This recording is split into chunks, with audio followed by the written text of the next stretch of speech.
ঝটপট একটু chicken fry করে দেখাচ্ছি। চিকেনের কিছু পিস নেব, এদিকে নিলাম নুন হলুদ আর পিসগুলোকে দেব, আর এপাশে আমি দেব কর্নফ্লাওয়ার। এবার সামান্য একটুখানি জল দেব, দিয়ে এটাকে পিসগুলোকে একটু একটু করে মাখবো। মেখে এপাশে তেল গরম হয়ে গেছে, ভেজে নেব এভাবে। আর এভাবে করলে চিকেন কখনো ফাইবার লাগবে না, ওপরে একটা কোটিং থাকবে তো কর্নফ্লাওয়ারের। এবার এগুলো চলে যাবে কড়াইতে।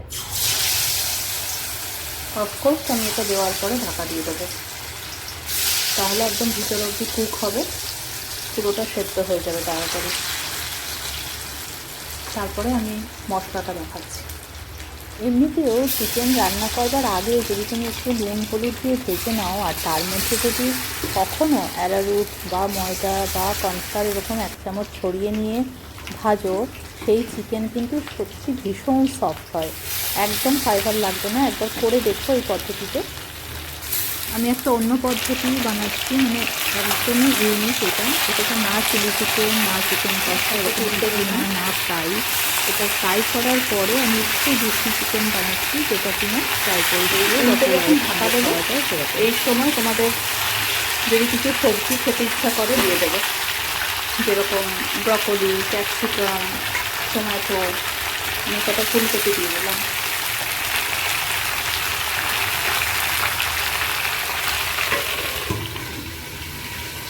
একটু পেঁয়াজ আর দুটো রসুন দিয়ে দেবো।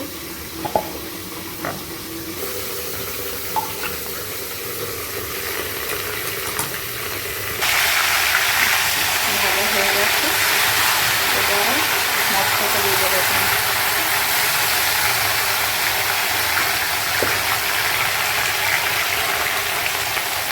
দেবো কতগুলো ফ্রেশ স্প্রিং অনিয়ন, দুটো কাঁচা লঙ্কা দেবো, আর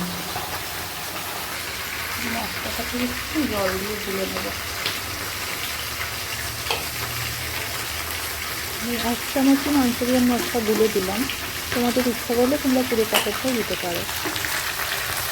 যেহেতু ফ্রাইড রাইস দিয়ে খাবো, তাই জন্য একটু মিষ্টি মিষ্টি এই স্বাদটা রাখার জন্য আমি দেবো কয়েকখানা চিনি।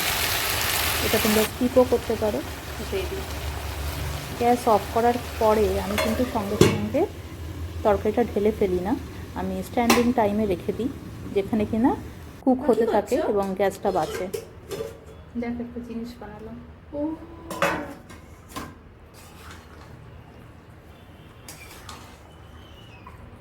মা একটু টেস্ট করো না। আচ্ছা দেখো কিরকম হয়েছে।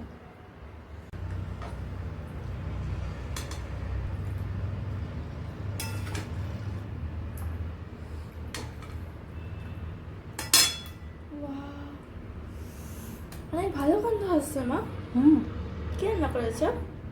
এটা একটা ক্যামেলিয়া স্পেশাল চিকেন। দেখ কত সফট হয়েছে চিকেনটা।